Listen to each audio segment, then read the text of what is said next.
მოგესალმებით ჩემო ძვირფასო მაყურებელო და მსმენელო. დღეს მინდა წარმოგიდგინოთ ერიკ არტურ ბლერი, ცნობილი ბრიტანელი ჟურნალისტი, მწერალი, ესეისტი და კრიტიკოსი, რომელსაც ჯორჯ ორველის სახელით ვიცნობთ ყველა.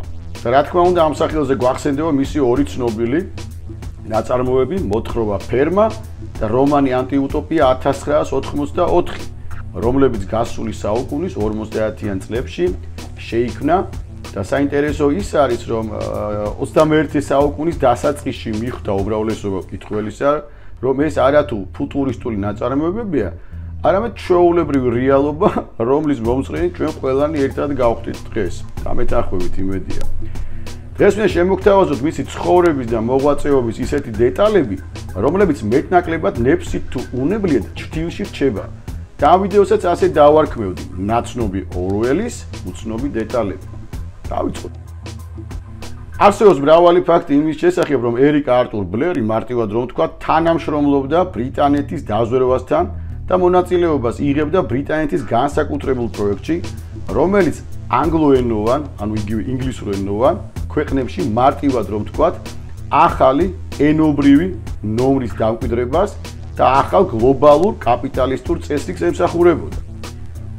აი ხა ცოტა შორს წავალ, როგორც ყოველთვის, იმიტომ რომ გავიგოთ ორველის პიროვნება, მეგონი ძალიან საინტერესო არის იმ დეტალებში გავერკვიოთ საათ და რა კავშირები ჰქონდათ. ცოტა შორიდან მოვუარო, ჩემო ძვირფასო მაყურებელო და მსმენელო, იმიტომ რომ არ გამოდის მიზეშედეგობრივი ჯაჭვი არსებობს და ამიტომ შეიძლება ცოტა ხანგრძლივი ვიდეო გავამოწეს. ასე რომ გავრისკავ და გავაგრძელებ. იმედია ბოლომდე მიყურებთ და მოისმინეთ. არსებობს ეგეთ ტევისტოკის ცენტრი. ტევისტოკისა და პორტმანის NHS-ი. ეს არის სპეციალისტური ფსიქიკური ჯანმრთელობის ფონდი, რომელიც დაფუძნებულია ჩრდილოეთ ლონდონში. ფონდი სპეციალიზირებულია ფსიქოთერაპიის კურსებზე. აი ხა გაგიკვირდებათ რა შუაშია ეს ფონდი ჩვენს ძვირფას ორველთან. აი ნახეთ შუაში კი არა თავშია მთელი პროცესებთან.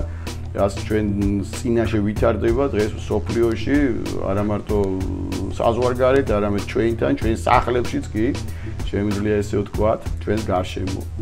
გავაგრძელოთ. ჯერ კიდევ მაშინ ცენტრმა შეიმუშავა პიროვნების შფოთვის ფუნდამენტალური კონტროლი, რაც ფართო სოციალური ჯგუფების მართვის საშუალებას იძლევა. 1984 თან უფრო ახლოს არის აი ეს და გავაგრძელოთ. ორველი დასავლეთში ბილად რომ ვთქვათ, აღარ უყართ. და ეხლა რატომ? თავიდან მეც ყველა ვისაც აკითხული მქონდა, სულ გვეგონა რომ ეს იყო მიძღვნილი საბჭოთა კავშირზე, იმ საშნელებათა ფილმზე, რომელიც საბჭოთა კავშირში ვითარდებოდა, ხდებოდა და ასე შემდეგ. მაგრამ სანამ დეტალებზე გადავალთ, მაინც გავიხსენოთ ამ კაცის ბიოგრაფია, სად დაიბადა, როგორ დაიბადა, ამას მნიშვნელობა აქვს ძალიან დიდი, მე ესე ვთვლი. ერიკ არტურ ბლერი, მოკლედ, იგივე ორველი, 1906 წელს ინდოეთში დაიბადა. დაამთავრა, რა თქმა უნდა, პრესტიჟული სასწავლებელი, იმიტომ რომ მისი ოჯახი იყო ბრიტანეთის, ესე ვთქვათ, მომსახურე, ხო, ვინც მსახურობდა კოლონიალურ ქვეყნებში, ინდოეთი განსაკუთრებით მოგეხსენებათ. შემდეგ დიდი ხანი ბრიტანეთში ცხოვრობდა, სხვათა შორის არ ჰქონდა რაღაც პერიოდი შემოსავალი ესე სტაბილური, ხარა სამუშაოს გააკეთებდა ალბათ უფრო თავის მიმართულებით, ან ესეს დაწერდა რაღაცა ესე, ასე ვთქვათ, შემთხვევითი ფულებით არსებობდა. აი ზუსტად მაგ პერიოდში იწყებს წერას, ანუ პროზა და პუბლიცისტიკა 1935 წლიდან უკვე ჩნდება როგორც ჯორჯ ორველის ფსევდონიმით უკვე პუბლიკის წინაშე. საინტერესოა მის ცხოვრება, იმიტომ რომ ესე იგი მონაწილეობას იღებდა ესპანეთის სამოქალაქო ომში. ხა ესპანეთის სამოქალაქო ომზე მე არ დავწმუნდები დღეს, აქ საინტერესო პროცესია, უზარმაზარი მსხვერპლი თუ რა ხდებოდა იქ. და როგორც ბრიტანეთის მოქალაქე ალბათ იქ იბრძოდა, ალბათ დაზვერვას წარმოადგენდა. ამ დეტალები ჯერ შემდეგისთვის შემოვინახოთ, იმიტომ რომ გავაგრძელოთ ჩემ თავართან რომ მივიდე, თვითონ რის თქმა უნდა და ორველს ჩემის აზრით, ხო? ესე იგი შემდეგ უკვე მეორე მსოფლიო ომის პერიოდში მსახურობდა ბრიტანეთის სამხედრო საჰაერო ძალებში. საინტერესოა, ხო, საიდან სად. 1948 წელში დაწერა აი ეს წიგნი 1984 და გამოცემიდან სხვათა შორის რამოდენიმე თვეში გარდაიცვალა. ნუ არც მოსაზრება რომ გარდაიცვალა თუ რა მოხდა ამას მე მგონი ძნელად ძნელი მიხედვით არ უნდა ჩემო ძვირფასო მაყურებელო მსმენელო აი მოდით მისი ცხოვრების თავარ დეტალებს შევეხოთ ეხლა ბირმის კოლონიალურ პოლიციაში მუშაობისას ხო ლოგიკურია რომ ავტომატურად გაერთიანებული სამეფოს დაძვრებასაც წარმოადგენდა ანუ ორველი მუშაობდა ბირმის კოლონიალურ პოლიციაში მაგრამ ყველაზე მნიშვნელოვანია მისი ბოლო სამუშაო ადგილი და ის საიდუმლოებები რომლებიც ფაქტიურად გათქვა და სასიკვდილო დაავადებით შეპყრობილი ცდილობდა მიეწვინა ხმა სოფლიოსათვის მომავალი ფსიქოლოგიური ომების შესახებ. აი ეს არის საინტერესო რომ ეტყობა გათქვა რა როგორც ამ წიგნში ჩანს ხო მთელი ეს სტრუქტურა რა შეიძლება რა მზადდებოდა და ალბათ რამოდენიმე თვეში ცოტა ესე გარდაიცვალა. ნუ ეს მივანდოთ ისტორიას და შემდეგ თაობის გამოძიებას ამას ჩვენ ვერ დავადგენთ ვერაფერს. დავბრუნოთ ახლა ტერვისტოკის ცენტრს, რომელიც ესე იგი როგორც კვლევითი ცენტრი პირველი მსოფლიო ომის ბოლოს დაარსდა გეორგ კენტელი, მისი პატრონაჟის ქვეშ, ეს გახლავთ ინგლისის გაერთიანებული ლოჟის მაგისტრი, ცენტრის ბრიგადის გენერალი ჯონ ერ რისის ხელმძღვანელობდა, ცენტრი ფსიქოლოგიური ომის წარმოების ცენტრს წარმოადგენდა, რომელიც კოორდინაციაში ინტელიგენს სერვისთან, ანუ ბრიტანეთის საგარეო უწყების საიდუმლო დაზვერვის სამსახურთან კოორდინირებდა. და ეს არის დიდი ბრიტანეთის საგარეო დაზვერვის სამსახური, მოკლედ ესე რომ ვთქვათ რა, Mi-6 ეგრეც არის ცნობილი, ხო? ხო, და პლუს კიდე მჭიდრო კავშირი ჰქონდა ამ ცენტრს სამეფო ოჯახთან, რა თქმა უნდა, ხო? მაგათ გაფერი არ წდება. ცენტრის მიზანს წარმოადგენდა მსოფლიო ომებს შორის მასობრივი ამაზე მეცინება, ვერ ვიგონებ ეს ოფიციალურად წერია. ტვინის გამორეცხვის თეორიას, ანუ ესე იგი ორ მსოფლიო ომს შორის, ხო? ამ პერიოდში მზადება მიდიოდა უკვე სხვა სახის ომთან დაკავშირებით. აი ნახეთ რა საინტერესოა. თითქოს არ არის ორველი, მაგრამ თან გაიხსენეთ, ვისაც საკითხული გაქვთ და მივყვეთ 1984-ს, არა, იქ როგორ არის ეს ინფორმაციის სამინისტროს, სიყვარულის სამინისტრო, ნუ ეს ცალკე უკვე მე შეგიძლია თქვენ თორე გადახედოთ, პარალელები გაავლოთ. ესე იგი, რა საკეთებდა, მოკლედ ამოცანა რა იყო. ცენტრის მიზანს წარმოადგენდა მსოფლიო ომებს შორის, გავიმეორებ ისევ, მასობრივი ტვინის გამორეცხვის თეორიას, რაც ემსახურებოდა ინდივიდუალური და სოციალური ღირებულებების, რომელიც გავლენას ახდენს მათ განვითარებაზე, ანუ კოლექტიური არაცნობიერის, ეგ ტერმინი არსებობს, ხო, კოლექტიური არაცნობიერის პერფორმატირებას, რომელიც მართავს ნაციებს და კაცობრიობას. მე მგონი გასაგებია რა მიზნები ქონდა. 30-იან წლებში ტაივისტოკის ცენტრი მჭიდროდ თანამშრომლობს ფრანკფურტის სკოლასთან. ხალხი ეკითხეთ, აშუაშია ფრანკფურტის სკოლა, აგვანებე თავი კაცო, გითხარი ისე თქვა გინდა. არ გამოდის ესე, იმიტომ რომ თუ არ ვიცი არის ფრანკფურტის სკოლა, საერთოდ ვერ გავიგებთ კი, როგორც ნაწარმოებს რაღაც დავიქვავთ, როგორც ხელოვნების ნიმუშს, მაგრამ აი ეს პროცესები თუ არ ვიცით, ისი თქმა უნდა, სინამდვილეში ორველს, ხო, რაზე გვაფრთხილებს, ხო? მე მგონი თუ სასარგებლო იქნება, რომ ერთად გავეცნოთ ამას. ეს ვინ არის? ეს ფრანკფურტის სკოლა ძალიან ცნობილი სკოლაა, მიყვება ფროიდის სწავლებას, ისე ვთქვათ. მაგაზე დაფუძნებული და რა მიზნებს ემსახურება? აქ არაფერი დამალული არ არის. მიზანია მსოფლიოს რეფორმირება. ყველა იდეოლოგია მისთვის მოსაშორებელია, ქრისტიანული მორალის შეცვლა, ერთ-ერთი მიზანი არ ინდობს დასავლური კულტურის ელემენტებს, პატრიარქალურობას, იერარქიულ სტრუქტურებს, ტრადიციებს, ანგრევს სექსუალურ შეზღუდვებს, პატრიოტიზმს, ნაციონალიზმს, ეთნოცენტრიზმს, კონფორმიზმს, მათ შორის კონსერვატიზმს. აი ძირითადი მისი ეს მიმართულება არის აი ამ იდეოლოგიის ჩამოშლა, მაგრამ უცნაური რა ხდება? ჰიტლერის მოსვლის შემდეგ 1933 წელს ეს სკოლა, როგორც ჩანს, ვეღარ გაჩერდებოდა იქ ალბათ, მიუხედავად იმისა, რომ რაღაც გავსებები არის მათ შორის, არა, სხვა მიმართულებით. ეს ნაციონალ-სოციალისტები არის, ეს ინტერნაციონალ-სოციალისტები, ხო? ხო და ესე იგი რა ხდება? ტოვებს გერმანიას 1933 წელს და გადადის, რა თქმა უნდა, ამერიკის შეერთებულ შტატებში. სადაც პირველივე ჯერზე მიიღო შეკვეთა.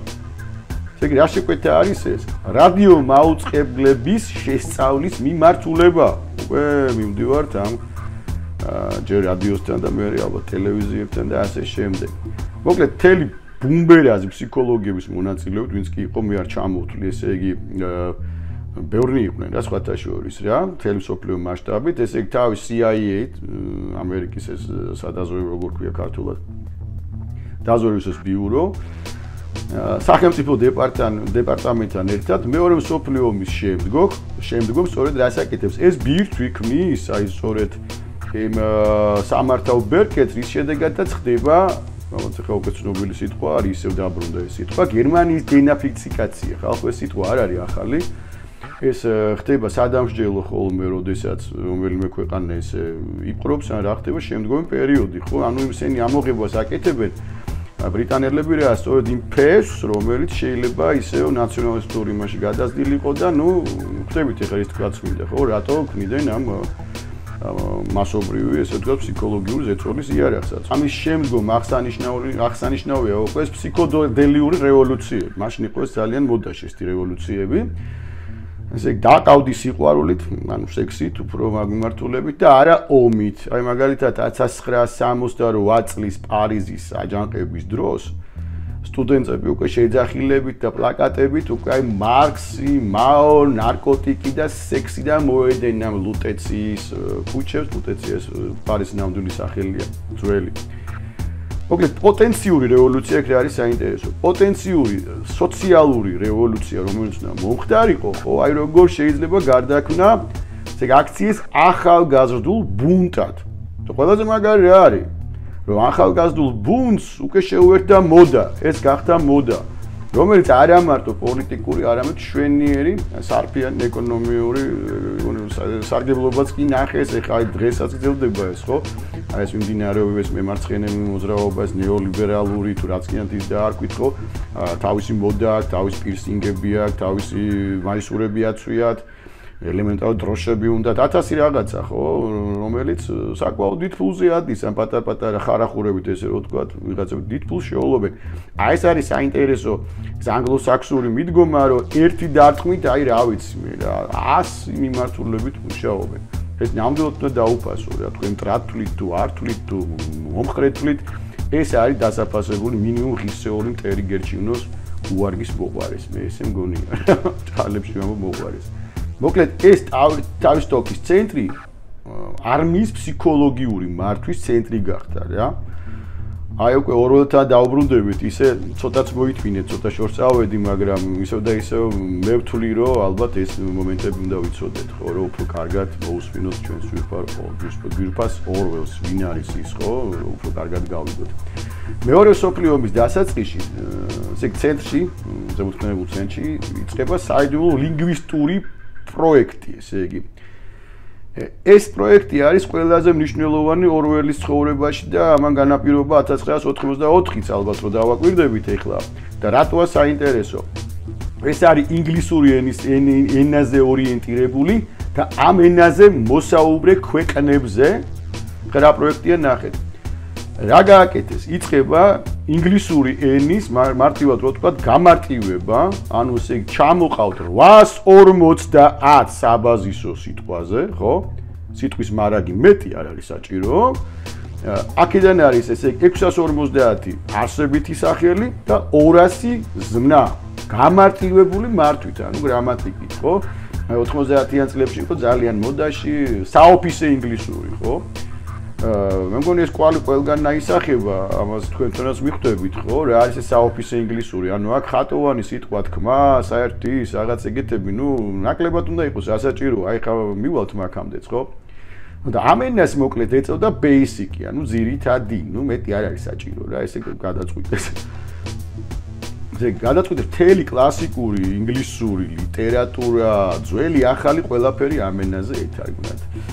და ამ დროს ჩდება სხვათა შორის კომიქსების ბუმი, აი კომიქსი იწყება, ხო, ნახატებიანი წიგნი, მოკლე ტექსტით და გავაგზავნოთ ეხლა რასთან მივდივართ.